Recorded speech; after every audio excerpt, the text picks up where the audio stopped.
They don't want us to be great. But anyway, I get back. They keep removing this live. I don't get it, man. We keep getting chopped up.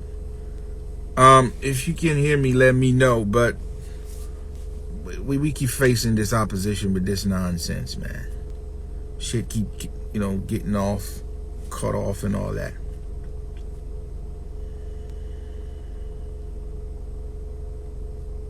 Anyway, like I was saying, when the integration happened, there was only one group of people that were constantly coming in and out because the immigration system didn't apply to them, okay? It was Haitians. Haitians was the only group that immigration didn't apply to them outside of certain white. Matter of fact, Haitians have more rights than people that have rights today. Haitians have more rights than Italian at that time. They have more rights than Irish at that time. We're talking about the 1700, the 1600, okay? So understand that, because the point of what you call trading, an aspect of certain things.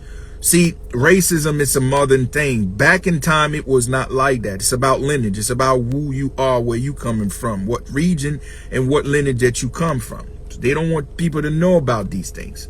So right after the 1800s down the line, understand a lot of Haitians was coming in and out with real capitals. Haiti was rich. Understand that. The U.S. coin base was not as much value than it is today than it was then. Remember, $1 US was just one Haitian dollar. That's how much it was. Like, it have no value. So when you're talking about backed by gold, Haitians have a tons of gold at that time. This is why later on, right after the 1800 in 1915, they invade Haiti and stole Haiti's gold, because Haiti's dollar was too strong. And this is why right after, because remember, in the 1800s, I told you, the first integration started to happen in the 1800s. A lot of Haitians is coming in and out of the States. Not only is buying freedom from black Americans, they also injected money into the economy for black Americans. See, one of the things they're not talking about, one of the major investors in Tulsa was mostly Haitians investors. They don't talk about that. Okay, this is why I always tell people, one end, like the first black millionaires was Haitians. It's all because, again, they have capitals. Haitian money was strong as the US dollar because it was backed by gold and silver. Okay, they don't want to talk about these things, and there's an agenda to devalue and to destroy every evidence in history about Haitian history, and to create so-called pseudo African history instead of Haitian history. It should be Haitian history, because this is true. This is really, it really happens. But they only focus on Egypt, but they never focus on here, the America, which is the first Egypt, before Egypt, because they are hiding the true history and heritage of a group of people. They're afraid, because the focus is, we do not want a second revolution happen here in America, because the real problem was, they don't want what's happened in Haiti to happen here in the state, because the story of Haiti will be the same, because it will be inspirational and it will bring validation to black America, and they don't want that to happen here. So this is why they destroyed every evidence in any records or any true history that brings that story to show how black Americans and Haitians were one and the same, as far as not only stream back from tribe mates, and they have the same struggle, and they are one and the same, and the only people that support each other, until the rise and the destruction of what you call right after the 60s, going up, when the media power, when the television, when telling lie to your vision become a thing. This is when the destruction of Haiti reputation began, and they jump started with, with these these Uncle Tom that you find on TV. And the first blow Haitians ever receive is the first blow that you get with Arsenio Hall, okay? And I think it was in the 90s, early 90s, when he said that Haitians have AIDS. This is where the propaganda machine began, okay? And you're gonna find a lot of people tells you where they got pretty much brutalized in school because they were Haitian. So there's a propaganda began in the 90s. The only problem, we didn't have internet, we didn't have social media to share these experiences. but it was straight up the media have total control and power of the narrative to just push it on the public. And this is where now the destruction of Haiti reputation completely happens. Because, you know, so sad, the majority of people that was pushing these narratives, they don't know nothing about this nation history whatsoever, because that's just what they was pushing. Okay, so like I was saying before, this guy I show you, President Magloire, that the entire U.S. have a parade for him in New York and all of that, is because he was responsible for the birth of Israel. So that's the trade that he did. Not only the birth of Israel, but the civil right was on that vote. The vote in United Nations to make Israel a nation that share borders with Palestine. It was that president that make it happen. His name was Magloire. President Magloire was the one that gave access and gave birth to that vote in the United Nations to create Israel. Within that vote, the civil rights bill was in there. So he also, even though people are going to tell you he's an Uncle Tom, he gave birth to Israel. That's why he gave it. But that also, his deed contribute to the civil right, because that was in the ballot to push into passing Congress too. So and then remember, the bill was drafted by President Eisenhower, and that's the president that he meet with also Nixon, in order to draft it based to the vote that he about to give in United Nations to give birth to Israel. So this is a part of his contribution, which they never talks about, and they keep it on the hush, and they don't want nobody to know it. And this is why you got a lot of Jewish people involved in the civil rights, because their involvement is because they know they receive Israel down the line too. And they know what happens for them with Israel. So they want to be a part of it because they know they receive something in return. This is evidence, and they don't want to talk about that. Keep it on the hush and keep us divided. So now, when you get to the immigration system, you have different groups of people from the Caribbean and outside the people start to come to the United States in the 1960s. I repeat, in the 1960s. This is when you start having different outsiders coming in. Past 1950s, you don't find that. All you're going to find is mostly European. But the majority of people has already been there, or they have access to coming in and out. Haitians was already here since beyond time, okay? Before they come here because our ancestors' land. But if you want to use the document papers, we've been here since 1700 in the United States. Before America become America, we've been here fighting before America become America. So we didn't have immigration system dealing with us, because America was running by the outsider, period. And the French was already there. So you already know we was the one kicking the ass of the French. So we was always been there for a fact. So with this Akon situation, I'm not surprised. But the only problem I have with Akon is the hypocrisy. But this is why I'm telling people, man, if you in the lower scale, everybody gonna pick on you. And I always tell people this, and I'm not saying I'm kind of glad this happened, but this been happening for a long time, but most of us, we not paying attention to it. We get so comfortable, and we always, when I say we, I include myself with Black America, because if some go down, we all the same. This is how the system treat us. Ain't no such thing as he's this, he's no, it's not. And I know my heritage and I know my history. We share the same struggle. We all view the same way, and the same struggle my Haitian ancestors have. This is what's happening here. Same shit. Nothing changed. No one, we don't have friends. No one loves us. Everybody use us. Let's just go back to Haiti. Haiti fight for the world. Haiti free the world. But the world ain't give Haiti shit. I can start naming nations. I'll be here all day naming nations that Haiti helped and freed. What they give us back in return? Shit. Now let's go to Black America. They've been through the trenches. We talking about struggle for the civil right. Get dogged. They sent dogged on, beat down. You name it, they did it. But everybody benefit out of it. What they do for Black America? Shit.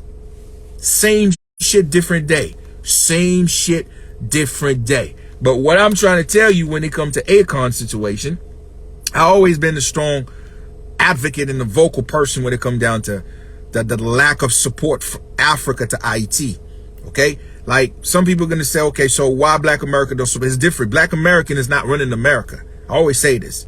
Black America is not running America. Black America don't have, Black America just here in the United States, we are a nation within the nation, but we still have a capped on. We never been in a position that we can dictate, okay, we're going to do this and we're going to do that. We never have that. Black America never have that opportunity. But Africa, They so-called, they have nations among nations among nations. The whole continent is so-called nations. But the involvement of Africa to us is non-existent. Africa don't give a fuck about Haiti. Africa don't give a fuck about Black America. Now, for some people, they're going to say, oh, okay, so Africa have enough resources that so-called outsiders is using that Africa can draw some sanctions. If Africa decide to stop the mining of cobalt, the mining of lithium, your iPhone will not be created. So therefore, yes, Africa have leverage. So if Africa decide to say the way they treating us around the world, that if they continue to treating us like this, then he going to stop the production of this, the production of that. Guess what? We start to get reputation. We start to get respect around these days. But the last nation, the only place that ever did that was Haiti. That was the only nation that tell the world, if you struggle, if you going through some process, if you being oppressed, if you going out there, people trying to stop you from being your best version, we gonna come and fight for you. Matter of fact, if we can fight for you, we send you resource to do so. Africa never sent no fucking resource to Haiti. Haiti have a game problem. Do Africa send some help? Send 10 soldiers? Haiti sent soldiers to other nations, man. That means they sent body to go sacrifice for the greater good of humanity. Africa ain't do shit like that. Why? Because they don't care. There's no connection. Now, some people are going to feel offended, but I want you to be offended. Maybe you can go back to certain places of Africa if you connect with. Maybe you start to raise awareness. And the question is simple. Why Africa stay silent in Black oppression here in America? I want that conversation to happen. Give me 1 second. What the fuck this person is doing, man? Motherfucker just almost hit me, man. Anyway, so like I was saying, I want them to know, okay, if you piss off about the situation, I want you to start raising awareness and ask that question. Why Africa stay silent in Black oppression into the America? Why Africa is not a vocal point when it comes to African struggle, or when it comes to Black struggle here in America? Why Africa don't lead the way, and why Africa don't get involved? I want that to happen because it's so necessary. So again, with Akon's situation, remember Akon said he was born in St. Louis and he was raised here and all of that, so whatever. But Akon was talking about in his interview, and you know, how he said that, you know, African children is better performer, so you know, we better perform. So he no longer called himself American. So at that point, he's African, which he is. I mean, his parents come from a different continent to come here. So my point is this: that's just the way it works. It's always worked like that. It's the bashing of a disenfranchised group of people in order to make yourself feel like you important, in order to make yourself feel bigger. Both of us, Black American and Haitians, suffer the same shit. Dominican people gonna act like almighty and shitting on my Haitian people over there because guess what? They are disenfranchised because they got ganged up and destroyed. Same shit. Black Americans got ganged up and destroyed by its own government, i.e. Tulsa, and so many other wars. The war on drugs, the crack cocaine, the drugs, they flood the street, prostitution, you name it. The system been at war with Black Americans forever. Same way the system been at war with Haitian forever. Destroy puppet politicians, corrupt politicians, bad policies to make sure the nation is plundered and never have no access to no rebuilding or development activities. They don't do that. So we share the same fate.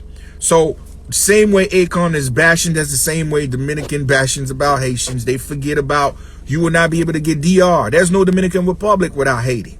It's a fact. And that's the same thing. There's no Akon without Black American. Akon forgot that he got a shot because of Black America, because of Black American music. You break in, you become someone because of that. It's not because of African, because African don't believe in what you was doing. They never view you as one of them. So now you so much want to be a part of them. Now you bashing Black Americans. For an example, one of the things he said that the kid is better performing. Now, I think that's a lack of word. But again, that's just to show you we have no fucking friends. So when you said performer, you know, we have all-time performer, Michael Jackson, James Brown, Usher, Beyonce, Breezy, Chris Brown. I mean, the list is endless. But to say what he said is just to tell you that he's going to put his people first. So that's what he stated. And now he's talking about, because when they get on stage, they are lazy. They always drunk. They smoke and all that. Pants hanging down to their asses and all that. But what they're not telling you is that the same Akon talking shit, that's how he was. He was smoking weed, and when he on stage, his pants is sagged up, and he make music get called convict music about drug dealing, niggas locked up and all that. So he was a part of the problem. He was a part of the engine that destroyed the image of Black America. And I'm telling you, Black America been at war for a long time. And the same way Haitian been at war for a long time. Nothing changed. We share the same struggle, and we've been the same people. So again, now, why Akon said what he said? To me, he's a hypocrite because he was a part of the problem. He's the one creating the problem. But he want to remove himself because he have another nationality to do so. And the other nationality is African. He can just pull his card, his African card, to say, yeah, I'm African. We don't do that because he want to please his people by saying that. But he's not telling you that he was a part of the engine. So once again, now I have my Haitian family and Haitian descent. We know we have that history to call out Black American, to say, look, man, I don't want you to go hang out with Black American. They are in gang. That shit's very, very well alive in the Haitian community, and it's still active. Now, I want you to understand this is a different part. This is a different story between what Akon did and what Haitian know.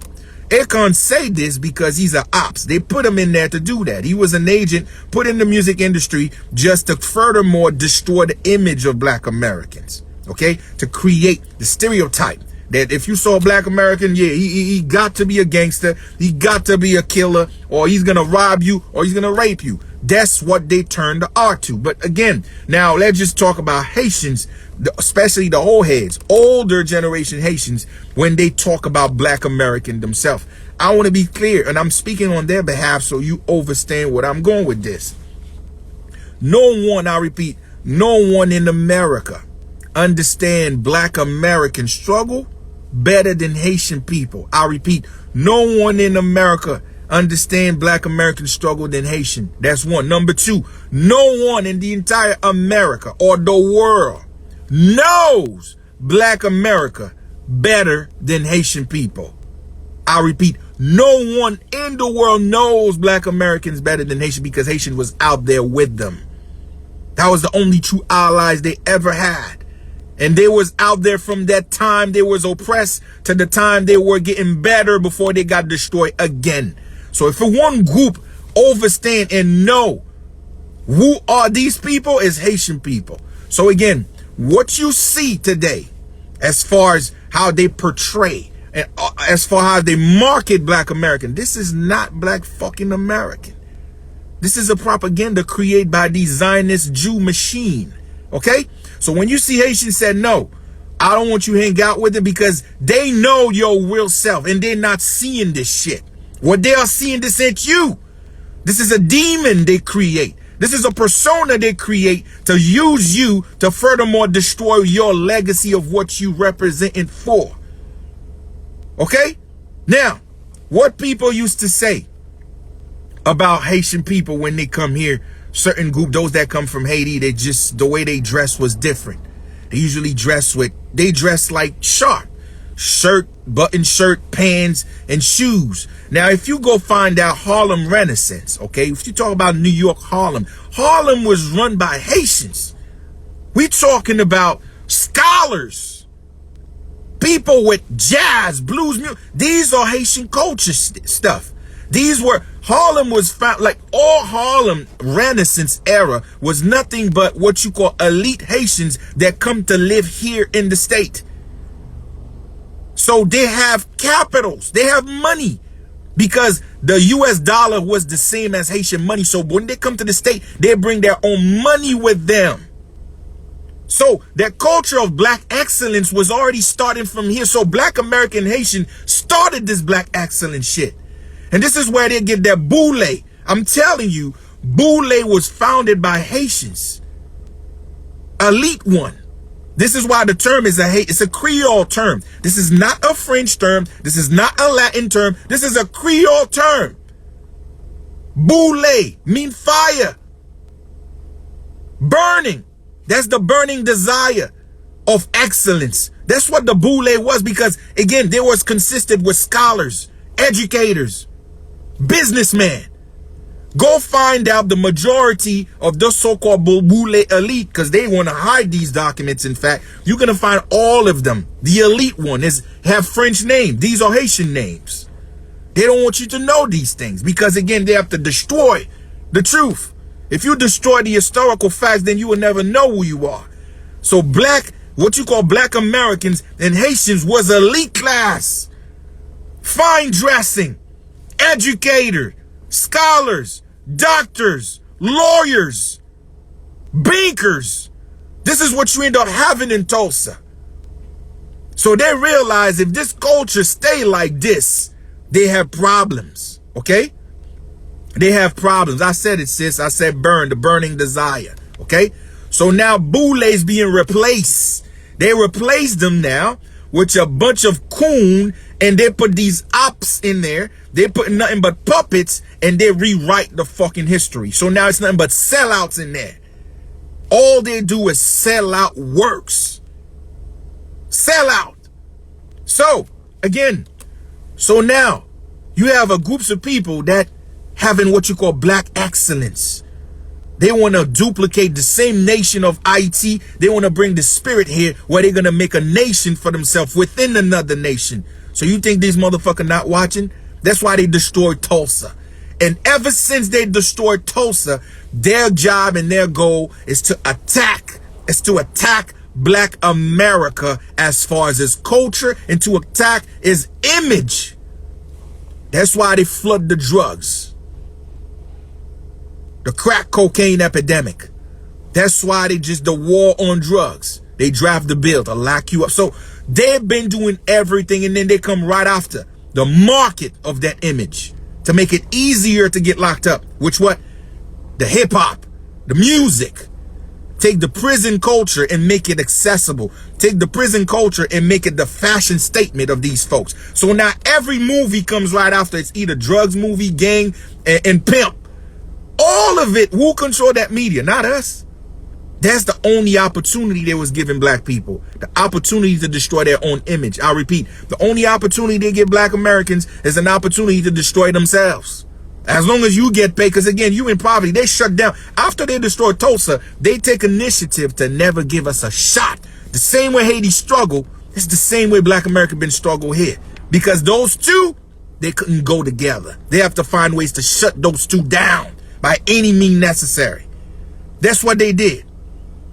So now, look at the image of black Americans. No one loves us around the world. No one. Because it takes years and years of showing the world, this is black Americans. They are gangsters. They are killers. They glamorize gangsters. They glamorize killers. They glamorize drug dealers. That's what they do to us. So now we don't have a face nowhere. So Akon was one of the problem. Making music about locked up, telling you how he's selling drugs and all that. So now he's the one revoking his card, telling you, nah, that's what black Americans do. But he was a part of the fucking problem, creating the problem.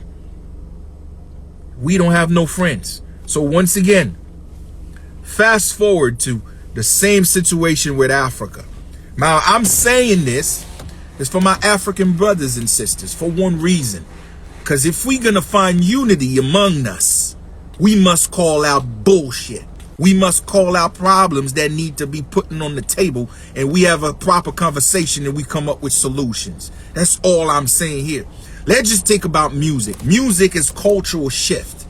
With music, you can forge yourself a new society, or you can forge yourself new alliance. Music is the #1 tool. But us black folks, they using that tool to destroy our image in the world. This is why we don't have nobody helping us out. We all we fucking got, because they destroy our image to everything that we do. And they make us proud of doing that too. We so proud to be retarded. We so proud to look like thugs. We so proud to walking around with our pants hanging out of our asses like we in prison cell. We so proud to be destructible, to say we gonna kill your brother. You so proud to say you gonna fuck your brother girl. You so proud to say you gonna do anything that is fucking crazy to your brother. But we proud to do that because that's the opportunity they gave us. They don't give us no opportunity but to destroy ourselves. That's how they do it. So now, look around with Afro beats. The rise of Afro beats, which is, I love me some fucking Afro beats. Shit is cool because it's feel good music. And there's a lot of African Afro beats artists that I definitely mad love what they doing. But what I've noticed within the rise of Afro beats, I've seen the rise of mass separation into the African diaspora in music.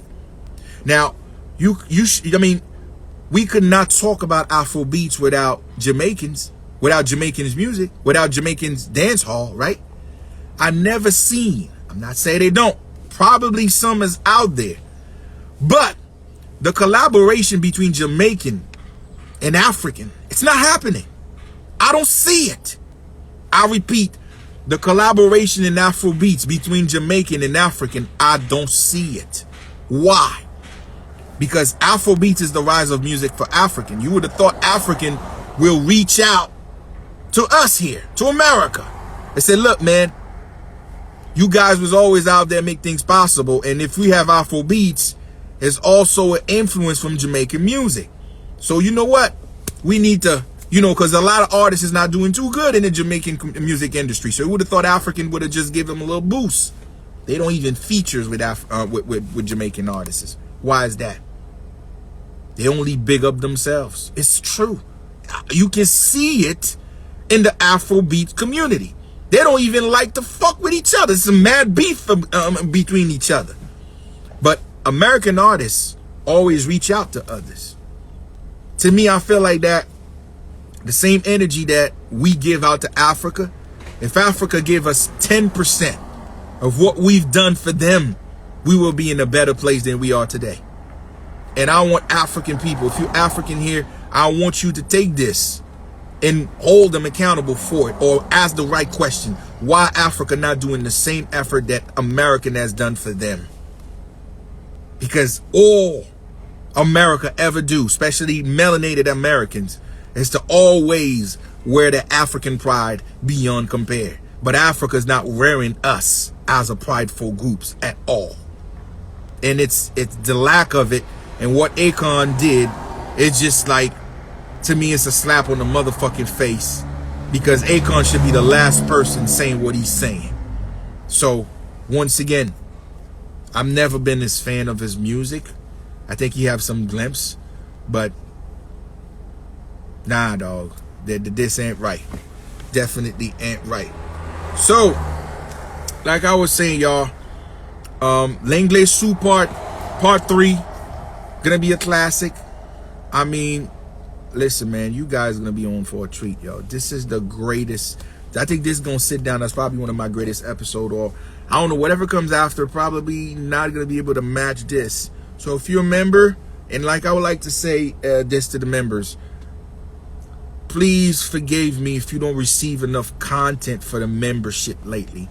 All of it has to do with this episode, part 3. For the last 4 months, I've been dedicated, all my effort, all my resource has been on this episode, y'all. And you guys will see why. Okay? So right after this episode, I'm going to take a little bit of time to build more content, because I'm not going to do another episode until we properly fund it for the next one. Because all of this episode, oh my God, it takes a lot of my pocket to do this. But we did it right. And also time. I have a lot of people that I'm supposed to have a 3 gates with. Bear with me. As soon as I'm done with this episode, it's coming out probably tomorrow late night, I'm going to schedule to have that readings for y'all. Or anybody else that want to have a readings for me, next week I finally going to be free, including dream interpretation, including consultation. I finally will be able to have that with y'all, because before that, this episode consumed me for the last 4 months. I've been nothing but working on it, shooting, writing, editing, because I did everything. The effects, the editing, the music, you name it, I did it. So it was one man crew working on a whole lot. So bear with me, you guys already did. So you know what? If your membership was no longer there because of lack of content, I'm sorry for it. But if you're willing to give back for it, you will be on for a treat, because there's going to be a lot of content coming back, including this episode going to blow your socks off. I'm telling you, this episode is mind-blowing. And when you guys is watching this episode, I want y'all to have this in mind. Just remember, all I want you to do when you're watching this is to remind yourself, or asking yourself, if I have resource, what can I do with a little bit more resource? Can I do this Haitian revolution? Yes, I can make it. Can I make a movie about ancient Egypt? Yes, I can make it. Can I make a movie about Tulsa and its ultimate glory? Yes, I can do it. Ain't no movie in the world that I cannot make. Gave me the resource, I make this shit possible. And not only I'm gonna make it possible, I will give you a fucking story that will blow your freaking mind, because the ancestors is sharing mine with me. They are telling me things. They are showing me things. So my imagination, my nation, my nations of Magi is very active. So trust me on this. We will make history. And this episode I'm telling you, it's a trailblazer. It has so much knowledge in there, and you will learn. This is a learning curve. My style of